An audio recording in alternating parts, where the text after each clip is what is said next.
बच्चों हमने chemical equilibrium शुरू किया था और हम कुछ सॉल्ट एग्जांपल्स कर रहे थे, तो कुछ सॉल्ट एग्जांपल हमने कर लिए हैं, तो let us discuss more examples. The question is, if equilibrium constant for the reaction 2AB is in equilibrium with A2 plus B2 is 49, means the value given for the question is 49.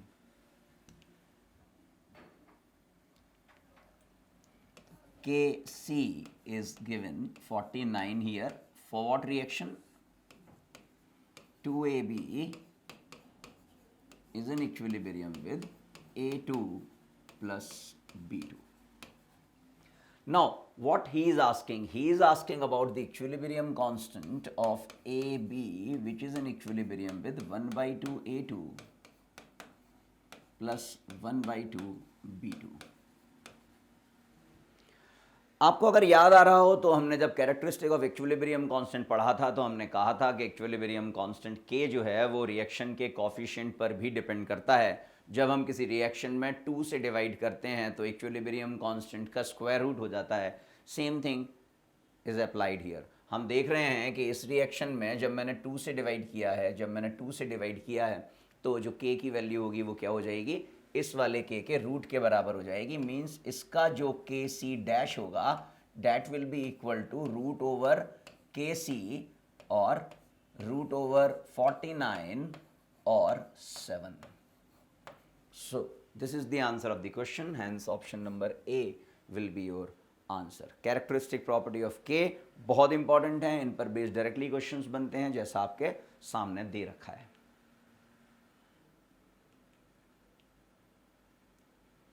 Next question.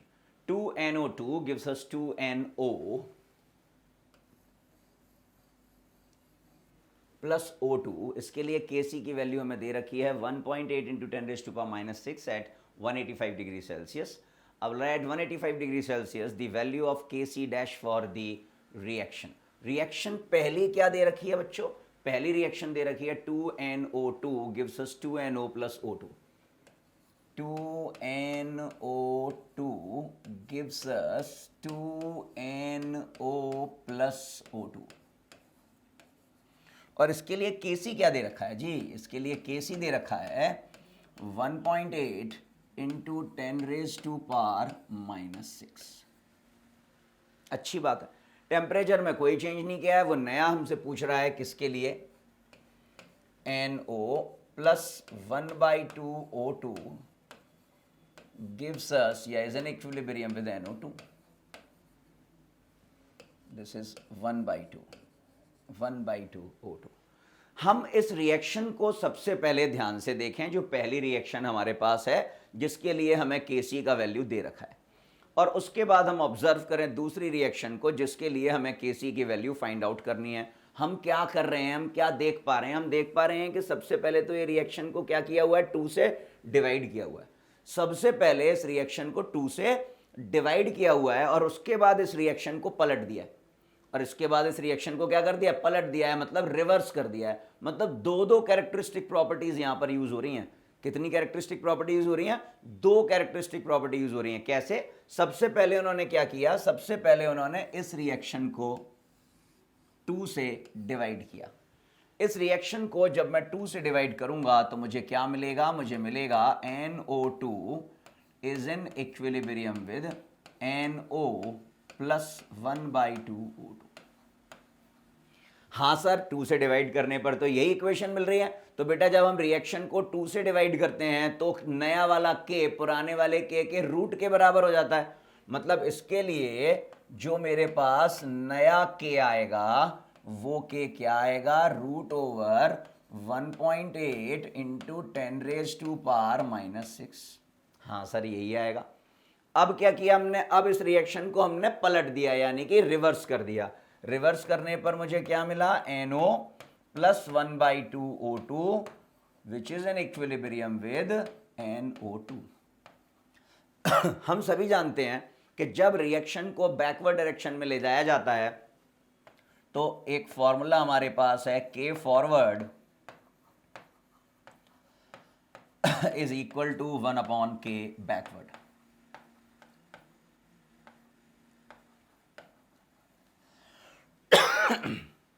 क्या कर दें, तो जो नया K C dash होगा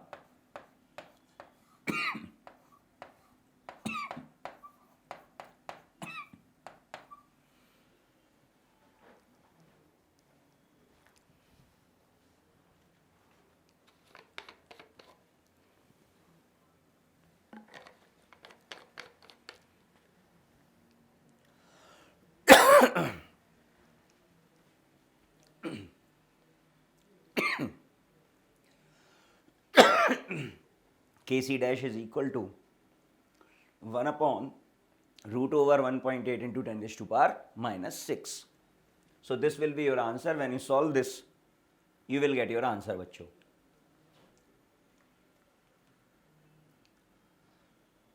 अगला question. In an equilibrium reaction for which delta G naught is equal to 0, the equilibrium constant Kp should be. Very good. Delta G naught की value हमें 0 दे रखी है. क्या डेल्टा जी नॉट और के के बीच में हमने कोई रिलेशन पढ़ा है? हाँ सर, हमने रिलेशन पढ़ा है. क्या है रिलेशन बच्चों? Delta G not is equal to -2.303 R T log of K. ये जो के है बेटा, ये के सी भी है और के पी भी है. दोनों में से कोई भी हम यूज कर सकते हैं, क्योंकि जब भी लॉग के लिखेंगे आपको लगेगा सर इट इज लॉग के सी और इट इज लॉग के पी. तो मैं कहूंगा जब के सी की जरूरत है तो इट इज के सी और जब के पी की जरूरत है तो इट इज के पी. तो डेल्टा जी नॉट की वैल्यू मुझे क्या दे रखी है जी? 0 दे रखी है. -2.303 R T log of kp, because what we have to find out, we have to find out the value of kp. तो बेटा क्या मैं यहां लिख सकता हूं कि log of kp is equal to 0? हाँ सर, लिख सकते हैं. तो बेटा log 1 की वैल्यू होती है 0, इसका मतलब kp is equal to क्या हो गया? kp is equal to हो गया 1. तो option number B will be your answer. आसान क्वेश्चन था, फॉर्मूला बेस्ड क्वेश्चन था. चलिए इस रिएक्शन को देखते हैं. बोला delta G not for reaction H I is in equilibrium with. बेटा ये क्वेश्चन में एरर है. क्वेश्चन क्या होगा? H I is in equilibrium with 1/2 H2 plus 1/2 I2. अब क्या करें जी? इसके लिए इन्होंने हमें डेल्टा जी नॉट की वैल्यू दे रखी है. कितनी दे रखी है? 1.7 kilo joule per mole. Kilo joule per मोल. वो हमसे कह रहा है what is the equilibrium constant eight 25 degree Celsius for 2HI is in equilibrium with H2 plus I2. कोई दिक्कत वाली बात नहीं है. हमें क्या करना है? हमें इस वाली रिएक्शन में 2 से मल्टीप्लाई करना है. सबसे पहले इस रिएक्शन में जब मैं 2 से मल्टीप्लाई करूंगा तो मुझे मिलेगा 2HI which is an equilibrium with H2 plus I2. बहुत अच्छी बात है. तो अब इसके लिए डेल्टा जी नॉट क्या होगा? इसके लिए डेल्टा जी नॉट क्या होगा? तो मैं बोलूंगा कि भैया अगर मैंने रिएक्शन में 2 से मल्टीप्लाई किया है तो डेल्टा जी नॉट में भी 2 से मल्टीप्लाई होगा. प्रश्न उठता है क्यों? क्योंकि डेल्टा जी नॉट एक स्टेट फंक्शन है. डेल्टा जी नॉट एक एक्सटेंसिव वेरिएबल है. एक्सटेंसिव वेरिएबल्स क्या होते हैं? जो क्वांटिटी पर डिपेंड करते हैं. अगर आपने रिएक्शन में 2 से मल्टीप्लाई किया है तो उसके डेल्टा जी नॉट के वैल्यू में भी 2 से मल्टीप्लाई होगा. अगर आपने रिएक्शन में 2 से डिवाइड किया है तो डेल्टा जी नॉट में भी 2 से डिवाइड होगा. तो मेरे पास के लिए नया डेल्टा जी नॉट क्या आ गया? 2 into 1.7 that is 3.4 kilo joule per mole. Kilo joule per. अरे वाह, डेल्टा जी नॉट की वैल्यू आ गई. Not what we have to find out? We have to find out the value of equilibrium constant K. So is there any relation? Yes, there it is. Delta G not is equal to -2.303 RT log of K. तो log K becomes minus delta G naught upon 2.303 RT. R is the gas constant. Value रखेंगे 8.314 into 10 raised to power -3 जो kilo joule में होती है. Temperature दे रखा है 25 degree Celsius, 273 add करेंगे कितना आएगा 298 केल्विन। फॉर्मूले में वैल्यू पुट करेंगे और हमें हमारा आंसर मिल जाएगा, हमें हमारा आंसर मिल जाएगा। So this is the question.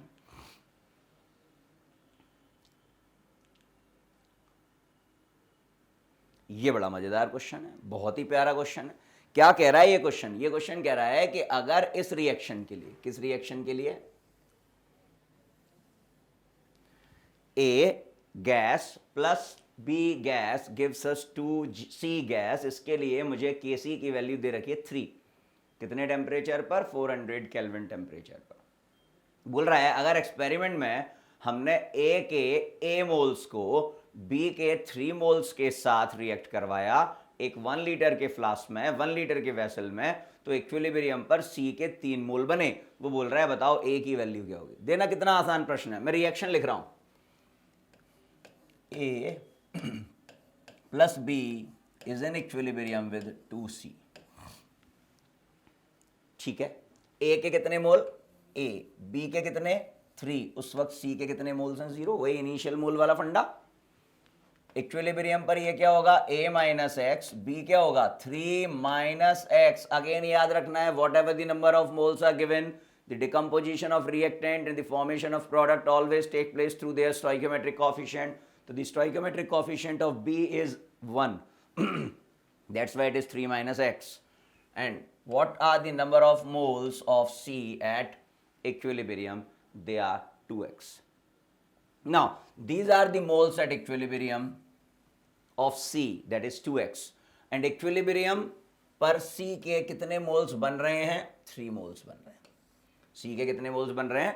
3 moles बन रहे हैं। क्या करूं जी? इसका मतलब हो गया कि 2x इज इक्वल टू कितना है? 3 है, क्योंकि मेरे पास तो इक्विलिब्रियम पर सी के 2x मोल बन रहे हैं। अकॉर्डिंग टू द क्वेश्चन वो बोल रहा है सी के 3 मोल्स बन रहे हैं, मतलब 2x की वैल्यू कितनी हो गई है? 3।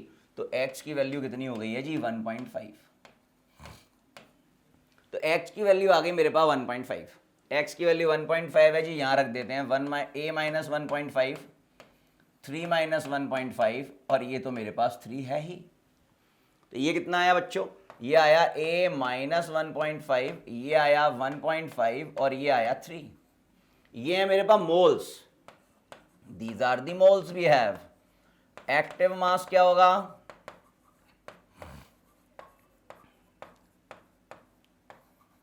a minus 1.5 number of moles upon volume, 1.5 upon volume and 3 upon volume. अब सर k की वैल्यू क्या होती है देख लेते हैं।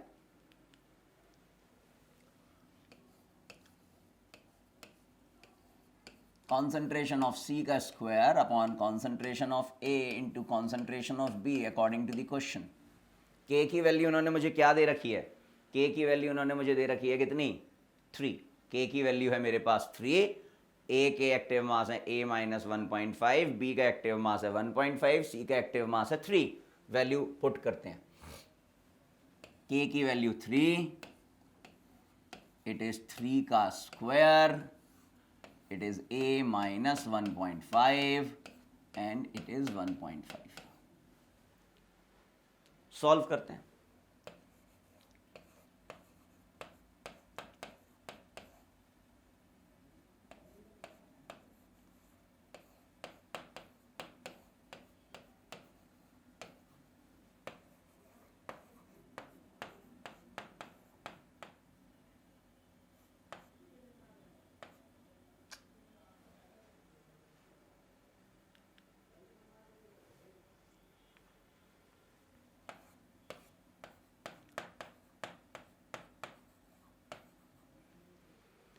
अब जब आप इसे सॉल्व करने जाएंगे तो आपके पास ये आ जाएगा 3a इंटू 4.5 माइनस 4.5 का square is equal to 3 square. तो जब आप इसे सॉल्व करेंगे आपको वैल्यू मिल जाएगी a की।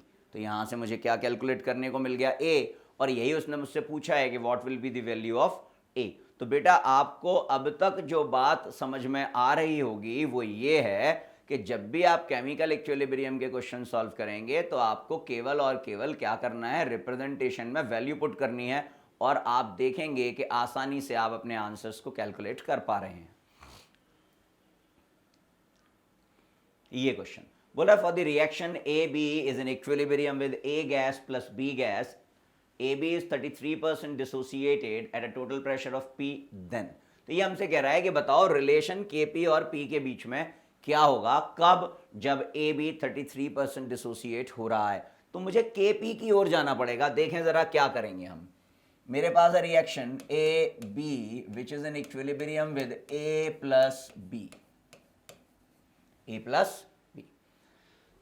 मोल्स दे रखे हैं, नहीं दे रखे, इसका मतलब है assume the stoichiometric coefficient as their number of moles. तो 1 0 0 1 माइनस एक्स एक्स और एक्स, ये आ गए मेरे पास moles at equilibrium.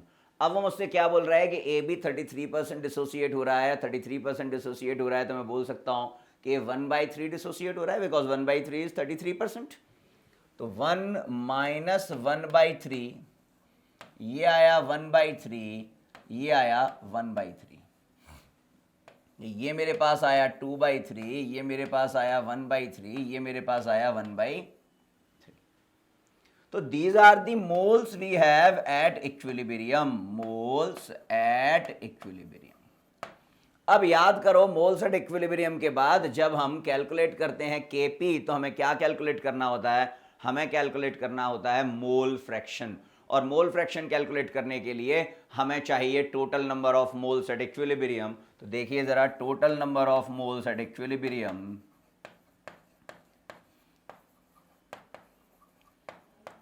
2/3 plus 1/3 plus 1/3, आपके पास आया 4/3। So 4/3 are the total number of moles we have at equilibrium. Now we have to find out what? We have to find out the mole fraction and the partial pressure. Mole fraction and the partial pressure. फिर से reaction लिख रहा हूं यहां पर, देखिए A B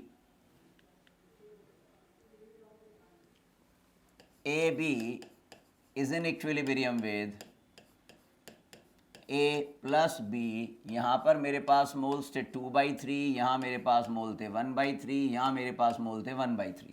तो जो मोल फ्रैक्शन में लिखूंगा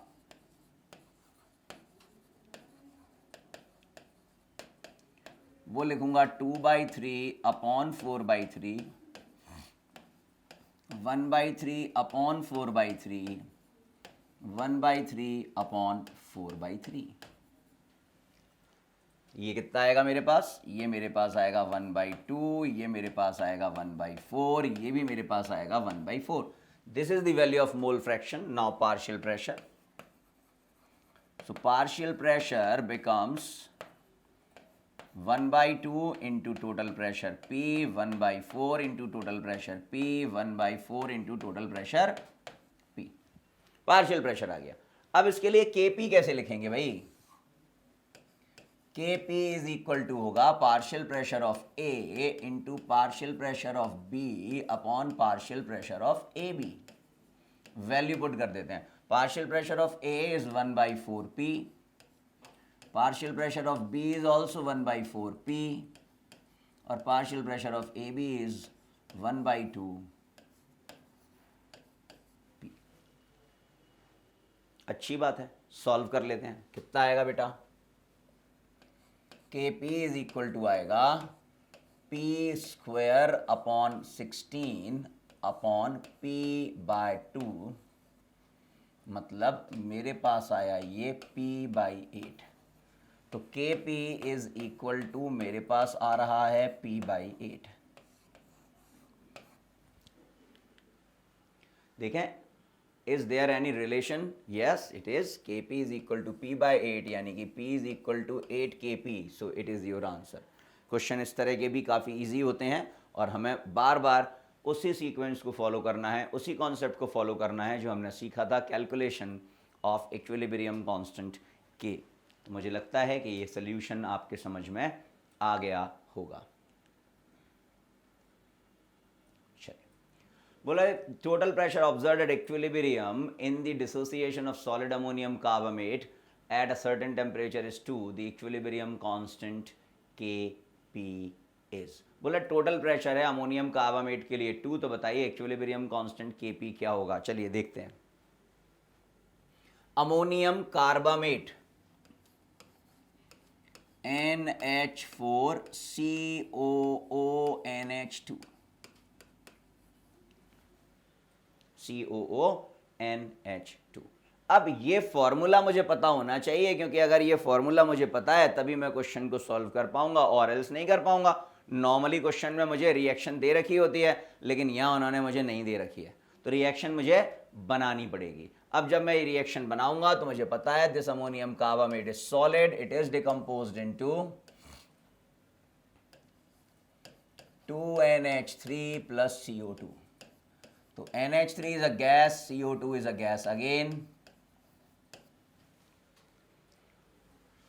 1 mole 0 mole 0 mole जैसा हम करते हैं, these are the number of initial moles, this is 1 minus x, this is 2x, this is x। Solid मेरे किसी काम का नहीं है, मैंने ऐसे हटा दिया, because this is the case of heterogeneous equilibrium. हमने कल भी डिस्कस किया था इस क्लास के बारे में। हमने बोला था कि जब भी सॉलिड कंपोनेंट आता है हम उसके एक्टिव मास और पार्शियल प्रेशर को यूनिटी कंसीडर करते हैं, कांस्टेंट कंसीडर करते हैं, उसे हम इक्विलिब्रियम के कैलकुलेशन में शामिल नहीं करते हैं। तो मेरे पास ये आ गया। तो अब मैं देख रहा हूँ टोटल नंबर ऑफ मोल्स मेरे पास कितने हैं sir. Total number of moles तो आपके पास हैं कितने, 3x। तो total number of moles when 3x, तो मोल फ्रैक्शन क्या हो जाएगा, 2x upon 3x, x upon 3x। ये आपके पास आया 2/3, ये आपके पास आया 1/3। ये आपके पास आ गया बेटे mole fraction. Mole fraction. Partial pressure क्या होगा, partial pressure is 2/3 into total pressure, 1/3 into total pressure. Total pressure जो मुझे क्वेश्चन में दे रखा है वो है 2, यानी कि ये मेरे पास आया 2/3 इंटू 2, और ये मेरे पास आया 1/3 इंटू 2, यानी कि ये मेरे पास आया 4/3, ये मेरे पास आया 2/3। ये मेरे पास पार्शियल प्रेशर की वैल्यू आ गई है जी। तो अब जरा इस रिएक्शन के लिए अगर मैं आपसे Kp की बात करूं तो आप लिखोगे it is equal to the partial pressure of ammonia का square into partial pressure of carbon dioxide. Partial pressure of ammonia मेरे पास कितना है, 4/3, तो ये हो जाएगा 4/3 का स्क्वायर, यानी कि 4/3 इंटू 4/3, और ये हो जाएगा 2/3, यानी कि ये मेरे पास आएगा 4 4 16 to 32/9। When you solve it you will get your answer. जब आप इसे सॉल्व करेंगे तो आपके पास का आंसर आएगा। सॉल्व करने पर इसका आंसर जो आएगा वो आ जाएगा 4.185।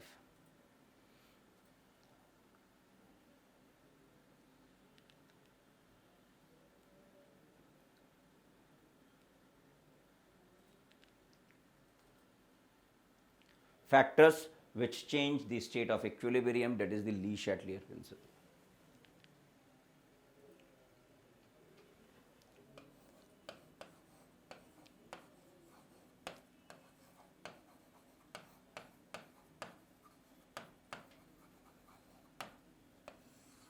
मोस्ट इंपॉर्टेंट केमिकल इक्विलिब्रियम का बैकबोन है ली शैटलियर प्रिंसिपल। केमिकल इक्विलिब्रियम का बैकबोन है क्या, ली शैटलियर प्रिंसिपल। और ये बैकबोन यानी कि ली शैटलियर प्रिंसिपल मुझसे क्या कहता है, ये मुझसे कहता है कि अगर कोई सिस्टम कोई रिएक्शन इक्विलिब्रियम में है, अगर कोई सिस्टम कोई रिएक्शन किस में है, इक्विलिब्रियम में है, और आप कुछ एक्सटर्नल फैक्टर्स चेंज करते हैं।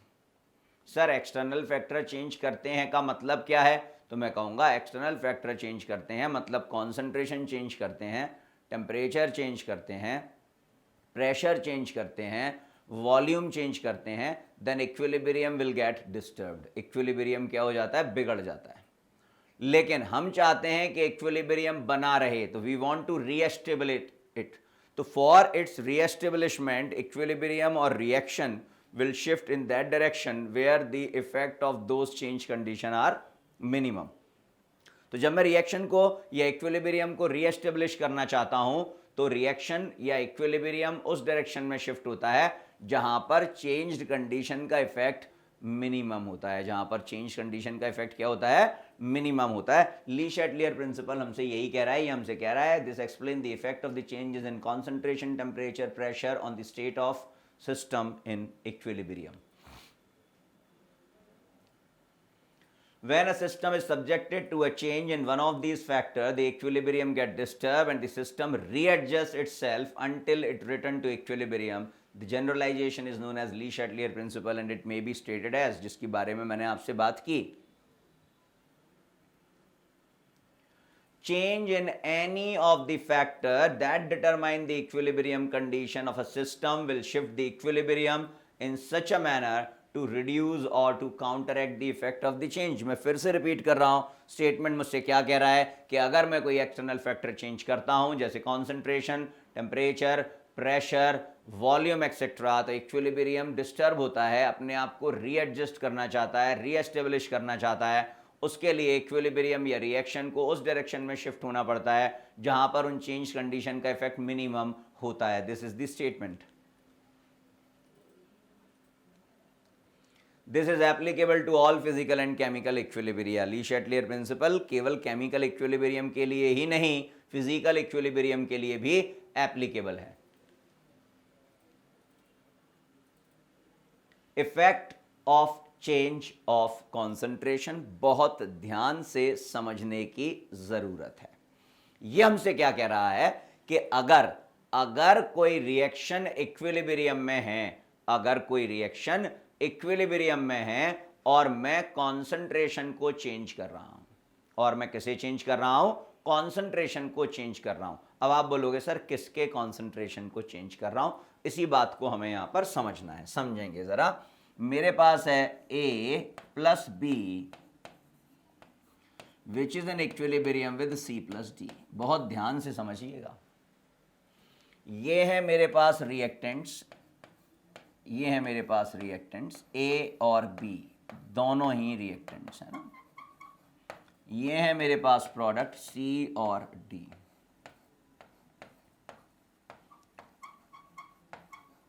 ये है मेरे पास प्रोडक्ट्स। तो अब अगर मैं रिएक्टेंट के कॉन्सेंट्रेशन को बढ़ाता हूं, फिर से प्रश्न आएगा सर रिएक्टेंट तो दो हैं, किस रिएक्टेंट के कॉन्सेंट्रेशन को आप बढ़ा रहे हो? तो मैं कहूंगा ईदर वन और ऑल, चाहे किसी एक के कॉन्सेंट्रेशन को बढ़ाऊं या दोनों के कॉन्सेंट्रेशन को बढ़ाऊं, कोई फर्क नहीं पड़ता। अगर आपसे कहा जा रहा है रिएक्टेंट के कॉन्सेंट्रेशन को बढ़ाना है, चाहे आप एक रिएक्टेंट के कॉन्सेंट्रेशन को बढ़ाएं, चाहे आप दोनों ही रिएक्टेंट्स के कॉन्सेंट्रेशन को बढ़ाएं, इफेक्ट्स आर सेम ही इफेक्ट आपको देखने को मिलेगा। तो मुझसे कहा कि अगर मैं रिएक्टेंट के कॉन्सेंट्रेशन को क्या कर रहा हूं, बढ़ा रहा हूं, तो क्या होगा? तो मैं कहूंगा कि अभी तक तो रिएक्शन इक्विलिब्रियम में थी, मतलब रिएक्टेंट और प्रोडक्ट का कॉन्सेंट्रेशन तो सेम था। अब जब आपने रिएक्टेंट के कॉन्सेंट्रेशन को बढ़ा दिया है तो रिएक्शन क्या करेगी? फॉरवर्ड डायरेक्शन में जाएगी। सर क्यों जाएगी फॉरवर्ड डायरेक्शन में? क्योंकि हमने कहा कि अगर हम किसी भी फैक्टर को चेंज करते हैं तो इक्विलिब्रियम अपने आप को रीएडजस्ट करने के लिए, रीएस्टेब्लिश करने के लिए उस डायरेक्शन में शिफ्ट होता है जहां पर चेंज कंडीशन का इफेक्ट मिनिमम होता है। तो जब मैं रिएक्टेंट के कॉन्सेंट्रेशन को बढ़ा रहा हूं, जब मैं रिएक्टेंट के कॉन्सेंट्रेशन को बढ़ा रहा हूं, तो रिएक्शन किस डायरेक्शन में शिफ्ट होगी? रिएक्शन वहां शिफ्ट होगी जहां कॉन्सेंट्रेशन कम है। मुझे दिख रहा है रिएक्टेंट का कॉन्सेंट्रेशन ज्यादा है, प्रोडक्ट का कॉन्सेंट्रेशन कम है, मतलब रिएक्टेंट के कॉन्सेंट्रेशन को बढ़ाने पर इक्विलिब्रियम कहां शिफ्ट होगा? वहां जहां कॉन्सेंट्रेशन कम है। कहां कम है? प्रोडक्ट साइड, और प्रोडक्ट साइड को आप क्या कहते हो? फॉरवर्ड डायरेक्शन कहते हो। मतलब क्या हुआ कि अगर कोई रिएक्शन इक्विलिब्रियम में है और आपने रिएक्टेंट के कॉन्सेंट्रेशन को बढ़ाया तो रिएक्शन फॉरवर्ड डायरेक्शन में शिफ्ट हो जाएगी। And it's vice versa, and it's vice versa means अगर रिएक्शन इक्विलिब्रियम में है और आप प्रोडक्ट के कॉन्सेंट्रेशन को बढ़ाते हैं तो रिएक्टेंट साइड में रिएक्शन शिफ्ट होगी, यानी कि बैकवर्ड डायरेक्शन में रिएक्शन शिफ्ट होगी। देख लीजिए, thus increase in concentration of any of the reactant shift the equilibrium into the forward direction, increase in concentration of any of the product shift the reaction into backward direction। अब हम बात करेंगे effect of temperature की। तो बच्चों अभी हमने ली Chatelier principal में सबसे पहला चेंज देखा, सबसे पहला इफेक्ट देखा। किसका इफेक्ट देखा? चेंज इन कॉन्सेंट्रेशन का। फिर से रिपीट कर रहा हूं, अगर हम रिएक्टेंट, देखिए यहां पर भी मैंने बोला है एनी ऑफ द रिएक्टेंट, किसी भी रिएक्टेंट का या सभी रिएक्टेंट का कॉन्सेंट्रेशन बढ़ाऊंगा, इक्विलिब्रियम फॉरवर्ड डायरेक्शन में शिफ्ट होगा। किसी भी प्रोडक्ट का या सभी प्रोडक्ट का कॉन्सेंट्रेशन बढ़ाऊंगा तो इक्विलिब्रियम बैकवर्ड डायरेक्शन में शिफ्ट हो जाएगा। इस पर बेस्ड हम क्वेश्चन सॉल्व करेंगे तो आपको पिक्चर और क्लियर होगी। Effect of change of temperature, चलिए अब देख रहे हैं कि तापमान, टेम्परेचर को चेंज करेंगे, टेम्परेचर में परिवर्तन करेंगे तो इक्विलिब्रियम पर क्या प्रभाव पड़ेगा, इक्विलिब्रियम पर क्या इफेक्ट मुझे देखने को मिलेगा। ये हमसे कह रहे हैं according to the Le Chatelier principle, if the temperature of system at equilibrium increased, temperature कब इंक्रीज होता है, जब हम हीट सप्लाई करते हैं, जब हम क्या सप्लाई करते हैं, हीट सप्लाई करते हैं। तो equilibrium will shift in the direction in which the added heat is absorbed. तो कहां जाएगा इक्विलिब्रियम, उस डायरेक्शन में जाएगा जहां पर हीट को एब्जॉर्ब किया गया है, या दूसरे शब्दों में the equilibrium will shift in the direction of endothermic reaction with increase in temperature. अभी समझते हैं इसको, दूसरा वाला पॉइंट देखते हैं। Alternatively, the decrease in temperature will shift the equilibrium toward the direction in which the heat is produced and therefore will favor the exothermic reaction. ये बात ठीक है। इसे दूसरे तरीके से समझने का प्रयास करते हैं बेटा, देखें जरा। आपको अगर याद हो तो मैं सिर्फ एंडोथर्मिक रिएक्शन की आपसे बात कर रहा हूं। वांट ऑफ इक्वेशन जब हमने देखी थी तो वांट ऑफ इक्वेशन में हमने देखा था कि एंडोथर्मिक रिएक्शन के लिए के और टी एक दूसरे के डायरेक्टली प्रोपोर्शनल थे, और जब मैंने आपसे एक्सोथर्मिक की बात की थी according to van't Hoff equation, तब हम देख रहे थे के और टी एक दूसरे के इनवर्सली प्रोपोर्शनल थे। एंडोथर्मिक रिएक्शन के टेम्परेचर के डायरेक्टली प्रोपोर्शनल, एक्सोथर्मिक रिएक्शन के टेम्परेचर के इनवर्सली प्रोपोर्शनल। हाँ भाई सही बात है, सच्ची बात है, क्या करें।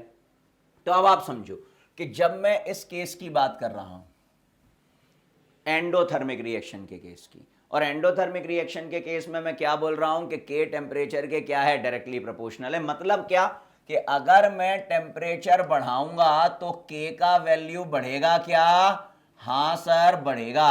और अगर के का वैल्यू बढ़ता है तो रिएक्शन किस डायरेक्शन में जाती है, फॉरवर्ड डायरेक्शन में। अगर आपको याद आ रहा हो तो फिर से हम कैरेक्टरिस्टिक ऑफ इक्विलिब्रियम कांस्टेंट के की बात करेंगे, जहां हमने क्या बात की थी कि के की वैल्यू से हम रिएक्शन के डायरेक्शन को जज कर सकते हैं। हम के की वैल्यू को देखकर ये बता सकते हैं कि रिएक्शन किस डायरेक्शन में प्रोसीड कर रही है, किस डायरेक्शन में मूव कर रही है। तो जब मेरे टेम्परेचर बढ़ाया तो मेरे लिए के की वैल्यू बढ़ी in case of endothermic reaction, as for endothermic reaction K is directly proportional to T, means reaction will shift in forward direction. Reaction will shift in forward direction. अच्छी बात है। एंड इट्स वाइस वर्सा, मतलब अगर मैं temperature को कम करूंगा तो K की वैल्यू भी कम हो जाएगी, और जब K की वैल्यू भी कम हो जाएगी तो रिएक्शन बैकवर्ड डायरेक्शन में चली जाएगी। तो एंडोथर्मिक के केस में हमें क्या देखना है, एंडोथर्मिक के केस में हमें देखना है टेम्परेचर बढ़ाने पर K बढ़ता है, रिएक्शन फॉरवर्ड डायरेक्शन में जाती है, टेम्परेचर घटाने पर K घटता है और रिएक्शन बैकवर्ड डायरेक्शन में जाती है। यहां देखें, जब मैं बात कर रहा हूं आपसे एक्सोथर्मिक रिएक्शन की तो मैंने बोला के टी के इनवर्सली प्रोपोर्शनल है। मतलब जब मैं टेम्परेचर को बढ़ाऊंगा तो के का वैल्यू कम होगा, टेम्परेचर बढ़ाने पर के कम हो रहा है, मतलब रिएक्शन को कहां जाना चाहिए, बैकवर्ड डायरेक्शन में जाना चाहिए। कहां जाना चाहिए, बैकवर्ड डायरेक्शन में जाना चाहिए, ये जाएगी बैकवर्ड डायरेक्शन में। एंड इट्स वाइस वर्सा, मतलब टेम्परेचर को कम करूंगा तो के की वैल्यू बढ़ेगी और रिएक्शन कहां जाएगी, फॉरवर्ड डायरेक्शन में। फिर से रिपीट कर रहा हूं बच्चों, टेम्परेचर का केस एंडोथर्मिक रिएक्शन के लिए अलग है और एक्सोथर्मिक के लिए अलग है। सर क्यों अलग है, क्योंकि बेटे दोनों रिएक्शंस अलग हैं। एंडोथर्मिक रिएक्शंस वो होती हैं जिनमें हीट एब्जॉर्ब होती है, एक्सोथर्मिक रिएक्शन वो होती हैं जिनमें हीट इवॉल्व होती है, लिबरेट होती है। तो जब मैं एंडोथर्मिक रिएक्शन के केस में बात करता हूं तो टेम्परेचर और के एक दूसरे के डायरेक्टली प्रोपोर्शनल है, मींस टेम्परेचर बढ़ाने पर के बढ़ता है, के बढ़ता है तो रिएक्शन फॉरवर्ड डायरेक्शन में जाती है। टेम्परेचर के कम करने पर के घटता है, के घटता है तो रिएक्शन बैकवर्ड डायरेक्शन में जाती है। जब मैं एंडोथर्मिक रिएक्शन की बात कर चुका हूं तो अब मैं आपसे बात करता हूं एक्सोथर्मिक रिएक्शन की। आपको पता है एक्सोथर्मिक रिएक्शन के लिए according to the van't Hoff equation temperature और के एक दूसरे के इन्वर्सली प्रोपोर्शनल है। मींस व्हाट कि अगर किसी एक्सोथर्मिक रिएक्शन के केस में आप टेम्परेचर को बढ़ाते हैं तो के का वैल्यू कम होता है। के का वैल्यू कम होता है मतलब रिएक्शन बैकवर्ड डायरेक्शन में जाती है। अगर आप टेम्परेचर को घटाते हैं तो के का वैल्यू बढ़ता है। के का वैल्यू बढ़ता है तो रिएक्शन फॉरवर्ड डायरेक्शन में जाती है। यह बात आपको ध्यान रखनी होगी। इफेक्ट ऑफ प्रेशर की बात कर लेते हैं। प्रेशर का इफेक्ट मुझे सबसे ज्यादा किस तरह की रिएक्शन में देखने को मिलेगा? सर सॉलिड में देखने को मिलेगा? नहीं सर, सॉलिड में प्रेशर कैसे देखने को मिलेगा? लिक्विड में देखने को मिलेगा? सर मिलेगा तो, लेकिन बहुत कम मिलेगा। मतलब मैक्सिमम प्रेशर का इफेक्ट मुझे गैसियस रिएक्शन में देखने को मिलेगा। सबसे पहले तो दिमाग में ये बात आप सेट कर लें। प्रेशर किस में देखने को मिलेगा इफेक्ट? गैसियस रिएक्शन में। अब बहुत ध्यान से समझना, गैसेस प्रेशर कब एक्सर्ट करती हैं? आपको मैंने कल भी बताया था, पिछले क्लास में भी बताया था कि गैसेस का एंट्रोपी ज्यादा होता है, मतलब मॉलिक्यूल्स में जो फोर्स ऑफ अट्रैक्शन है वो है कम, and that is why gaseous molecule randomly here and there move करते हैं इन दी वेसल। तो जब वो वेसल में हियर एंड देयर मूव करते हैं तो निश्चित रूप से डेफिनेटली वो वेसल के वॉल से भी स्ट्राइक करते हैं, और जब वो वेसल के वॉल से स्ट्राइक करते हैं तब कुछ ना कुछ force per unit area exert होता है। That force per unit area is known as pressure. उसी फोर्स पर यूनिट एरिया को हम क्या कहते हैं? प्रेशर कहते हैं। मतलब गैसेस का प्रेशर किस पर निर्भर कर रहा है? गैसियस मॉलिक्यूल के कंटेनर की वॉल पर कोलिजन से। अगर नंबर ऑफ गैसियस मॉलिक्यूल्स ज्यादा होंगे, अगर नंबर ऑफ गैसियस मॉलिक्यूल्स ज्यादा होंगे तो प्रेशर भी ज्यादा होगा। नंबर ऑफ गैसियस मॉलिक्यूल्स कम होंगे तो प्रेशर भी कम होगा। ये वाली बात मेरे दिमाग में आ गई होगी, तो मैं यहां लिख देता हूं।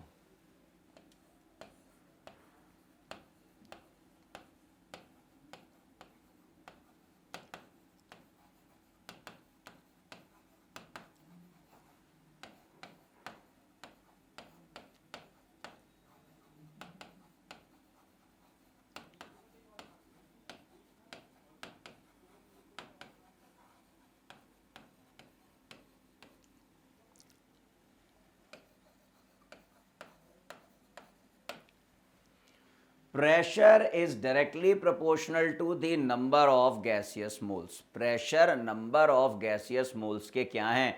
डायरेक्टली प्रोपोर्शनल है। मैं फिर से बोल रहा हूं, डायरेक्टली प्रोपोर्शनल है मतलब प्रेशर बढ़ेगा तो नंबर ऑफ मोल्स बढ़ेंगे, प्रेशर कम होगा तो नंबर ऑफ मोल्स कम होंगे। कौन से? Gaseous number of moles. Le Chatelier principle को दिमाग में रखना है।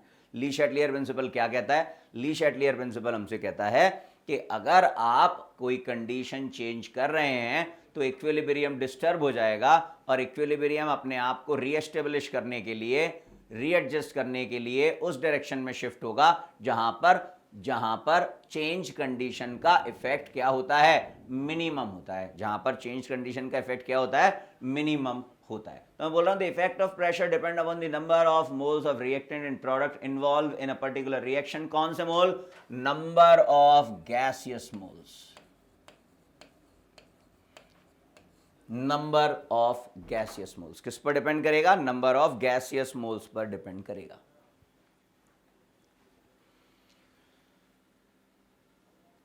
According to the Le Chatelier principle, increase in pressure shift the equilibrium in the direction of decreasing gaseous moles. Alternatively, decrease in pressure shift the equilibrium in the direction of increasing gaseous moles. अब क्या कहना चाहता है ये? मैंने आपको अभी क्या बताया था बेटा, बहुत ध्यान से समझना कि प्रेशर बढ़ाएंगे तो नंबर ऑफ गैसियस मोल्स बढ़ेंगे, इक्विलिब्रियम डिस्टर्ब हो जाएगा, अपने आप को रीएस्टेब्लिश करना चाहेगा। रीएस्टेब्लिश करने के लिए वहां जाएगा जहां इंक्रीज्ड प्रेशर का इफेक्ट मिनिमम होगा। अब इंक्रीज्ड प्रेशर का इफेक्ट मिनिमम कहां होगा? जहां नंबर ऑफ गैसियस मोल्स कम होंगे, मतलब जहां पर प्रेशर कम होगा। इसका मतलब है कि अगर कोई रिएक्शन इक्विलिब्रियम में है, आप उसका प्रेशर इंक्रीज कर रहे हैं मतलब number of gaseous moles increase कर रहे हैं, तो equilibrium is shift in that direction where the number of gaseous moles are decreasing. Equilibrium वहां शिफ्ट हो जाएगा जहां नंबर ऑफ गैसियस मोल्स क्या हो रहे होंगे, कम हो रहे होंगे। नंबर ऑफ गैसियस मोल्स क्या हो रहे होंगे, कम हो रहे होंगे। इसे हम बहुत दूसरे तरीके से समझ सकते हैं। अगर हम बहुत भीड़ भाड़ वाले एरिया में हैं, बहुत ज्यादा क्राउडी प्लेस है, मतलब प्रेशर ज्यादा है, सफोकेशन होने लगेगा, तो आप अपनी बॉडी के इक्विलिब्रियम को शिफ्ट करने के लिए, स्टेबल करने के लिए, रीएस्टेब्लिश करने के लिए कहां शिफ्ट होंगे, आप भीड़ से हटेंगे। मतलब आप वहां जा रहे हैं जहां नंबर ऑफ पर्संस कम है। ठीक ऐसे ही यहां पर इक्विलिब्रियम के साथ है कि अगर कोई केमिकल रिएक्शन इक्विलिब्रियम में है, आपने प्रेशर को बढ़ाया तो इक्विलिब्रियम वहां शिफ्ट हुआ जहां पर नंबर ऑफ गैसियस मोल्स कम है, एंड इट्स वाइस वर्सा। मतलब अगर आप प्रेशर को घटा रहे हैं तो नंबर ऑफ गैसियस मोल्स कम होंगे, इक्विलिब्रियम वहां शिफ्ट होगा जहां नंबर ऑफ गैसियस मोल्स ज्यादा हैं। मतलब प्रेशर के केस में बिना रिएक्शन को देखकर, प्रेशर के केस में बिना रिएक्शन को देखकर मैं ये नहीं बता सकता हूं कि रिएक्शन फॉरवर्ड डायरेक्शन में जा रही है या रिएक्शन बैकवर्ड डायरेक्शन में जा रही है। मैं वहां पर नंबर ऑफ गैसियस मोल्स के आधार पर जजमेंट दूंगा, बोलूंगा प्रेशर बढ़ाने पर इक्विलिब्रियम वहां शिफ्ट होगा जहां नंबर ऑफ गैसियस मोल्स कम है, प्रेशर घटाने पर इक्विलिब्रियम वहां शिफ्ट होगा जहां नंबर ऑफ गैसियस मोल्स ज्यादा है। अगला पॉइंट यहां बड़ा इंपॉर्टेंट है।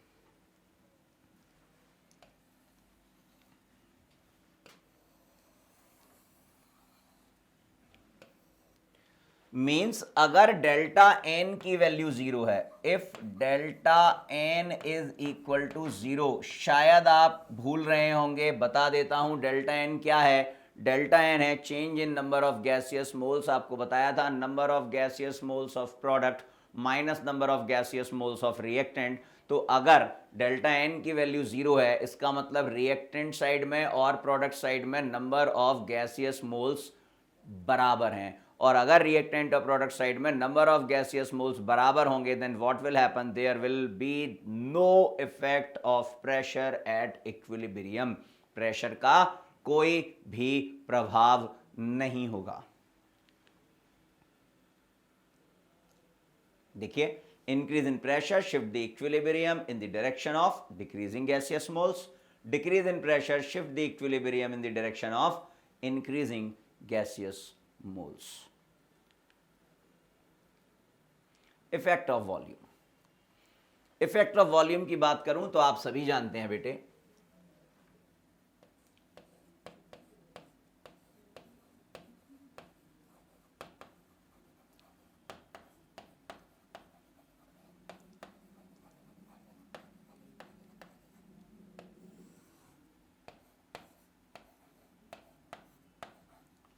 कांस्टेंट टेम्परेचर पर प्रेशर और वॉल्यूम एक दूसरे के इनवर्सली प्रोपोर्शनल होते हैं।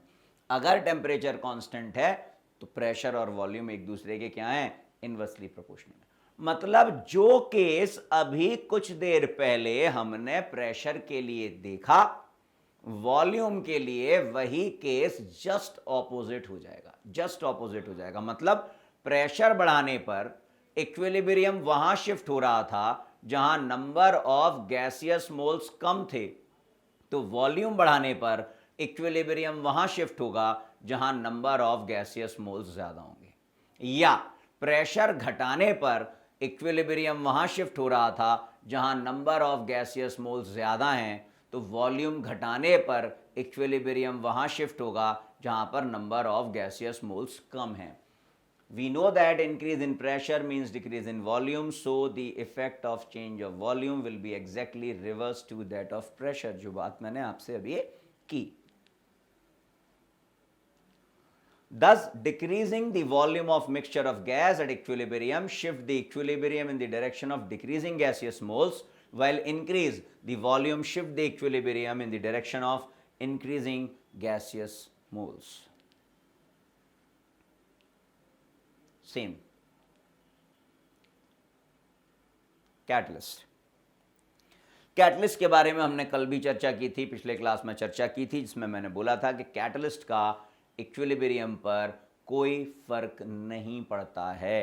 तो कैटलिस्ट क्यों? क्योंकि कैटलिस्ट फॉरवर्ड और बैकवर्ड रिएक्शन दोनों के ही रेट को इक्वली इफेक्ट करता है, दोनों के ही रेट को इक्वली इफेक्ट करता है। Therefore, the ratio of the forward to reverse rate remains same and no net change occur in the relative amount of reactant and product present at equilibrium. That the catalyst does not affect the position of the equilibrium. It simply helps to achieve the equilibrium quickly. This is the main point. ये statement correct और incorrect में हमसे पूछा जा सकता है कि equilibrium को जल्दी attain करने में catalyst मेरी मदद करता है। It may also be noted that a catalyst has no effect on the equilibrium composition of the reaction mixture. किसी चीज पर कोई फर्क नहीं पड़ेगा। फर्क किस पर पड़ेगा? फर्क पड़ेगा कि आप इक्विलिब्रियम को जल्दी अटेन कर सकते हैं अगर आपने पॉजिटिव कैटलिस्ट का यूज किया है। सर कैसे? क्योंकि पॉजिटिव कैटलिस्ट रिएक्शन के रेट को बढ़ाता है, और जब फॉरवर्ड रिएक्शन का रेट बढ़ेगा उसी सेम रेट से बैकवर्ड रिएक्शन का रेट बढ़ेगा, तो मुझे इक्विलिब्रियम फास्टली मिल जाएगा, क्विकली मिल जाएगा, जल्दी मिल जाएगा, लेकिन इक्विलिब्रियम पर कोई प्रभाव नहीं पड़ेगा, कॉम्पोजिशन पर कोई प्रभाव नहीं पड़ेगा।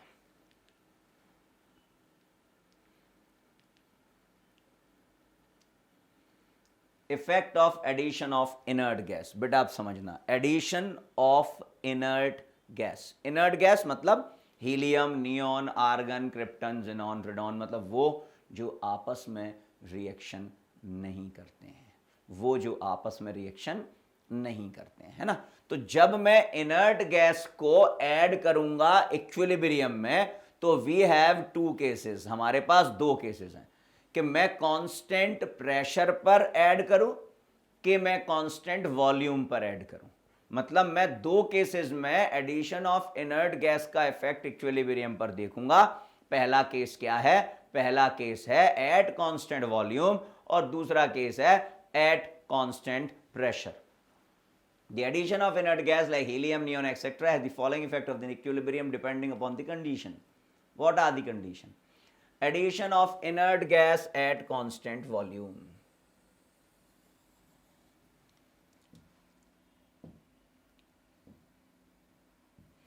Addition of inert gas at constant volume बोल रहे हैं when an inert gas is added to the equilibrium system at constant volume, then total pressure will increase, but the concentration of the reactant and product will not change.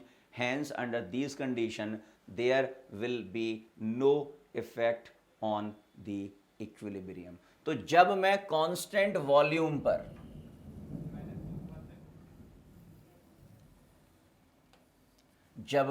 Constant volume पर क्या करता हूं, constant volume पर inert gas का addition करता हूं, तो there will be no change in the equilibrium. क्यों नहीं हो रहा है सर? क्यों नहीं हो रहा है सर? देखें जरा, हमें पता है कि partial pressure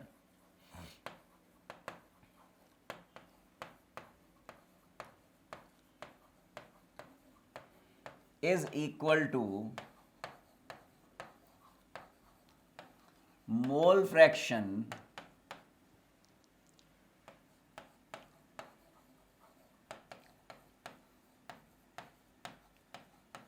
into total pressure. Partial pressure क्या होता है? पार्शियल प्रेशर होता है mole fraction into total pressure. ध्यान से सुनिएगा, समझिएगा। तो ये हो गया मेरे पास पार्शियल प्रेशर, ये किसके बराबर है? मोल फ्रैक्शन मतलब number of moles upon total number of moles into total pressure. अब जब मैंने इनर्ट गैस को ऐड किया, इनर्ट गैस को ऐड किया, तो क्या मैं कह सकता हूं कि टोटल नंबर ऑफ मोल्स बढ़ेंगे? हाँ बिल्कुल कह सकते हैं, total number of gaseous moles बढ़ेंगे। और according to the Dalton's law of partial pressure, अगर टोटल नंबर ऑफ मोल्स बढ़ेंगे तो टोटल प्रेशर भी बढ़ेगा। हाँ टोटल प्रेशर भी बढ़ेगा। तो ये जो टोटल नंबर ऑफ मोल्स हैं और ये जो टोटल प्रेशर है, ये दोनों बढ़ तो रहे हैं लेकिन सेम रेट से बढ़ रहे हैं, क्योंकि टोटल नंबर ऑफ मोल्स ही तो टोटल प्रेशर को इफेक्ट करेंगे। टोटल नंबर ऑफ मोल जिस रेट से बढ़ेंगे उसी रेट से टोटल प्रेशर भी बढ़ेगा। तो ये दोनों एक दूसरे को क्या कर देंगे? बैलेंस कर देंगे। ये दोनों जब एक दूसरे को बैलेंस कर देंगे तो there will be no change in the partial pressure. Partial pressure में कोई चेंज नहीं होगा, और जब पार्शियल प्रेशर में कोई चेंज नहीं होगा तो there will be no change in the equilibrium. तो यही वजह है कि जब आप कांस्टेंट वॉल्यूम पर इनर्ट गैस का एडिशन करते हैं, कांस्टेंट वॉल्यूम पर इनर्ट गैस का एडिशन करते हैं, तो there will be no change, there will be no change at equilibrium. Addition of inert gas at constant pressure.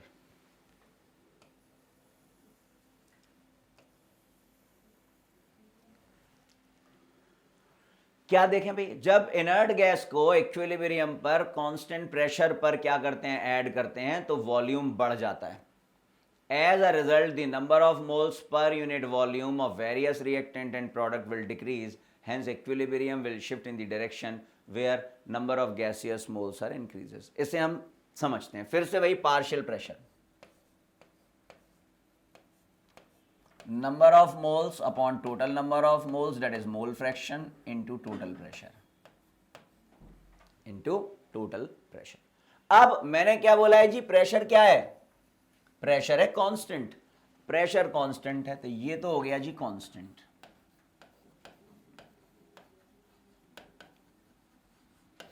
ये हो गया जी क्या, कांस्टेंट।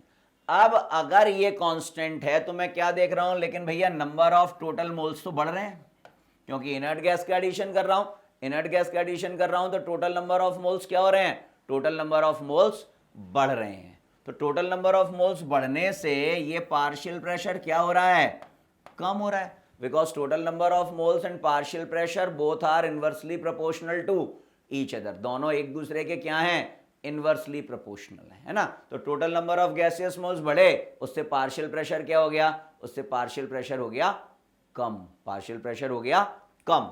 तो पार्शियल प्रेशर जब कम होता है तो आपको पता है कि जब प्रेशर कम होता है तो इक्विलिब्रियम कहाँ शिफ्ट हो जाता है, where number of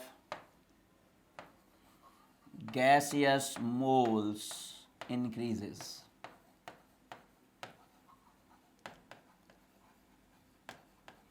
where number of gaseous moles increases। So this is the reason why addition of inert gas at constant pressure shift equilibrium in that direction where the number of gaseous moles are increasing। तो बेटा ये जो पूरा concept था ये था ली Chatelier principal, इसे हम क्या कहते हैं, ली शैटलियर प्रिंसिपल कहते हैं।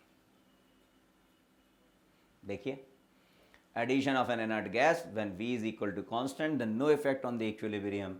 Addition of inert gas when P is equal to constant shift the equilibrium in the direction of increasing gaseous moles।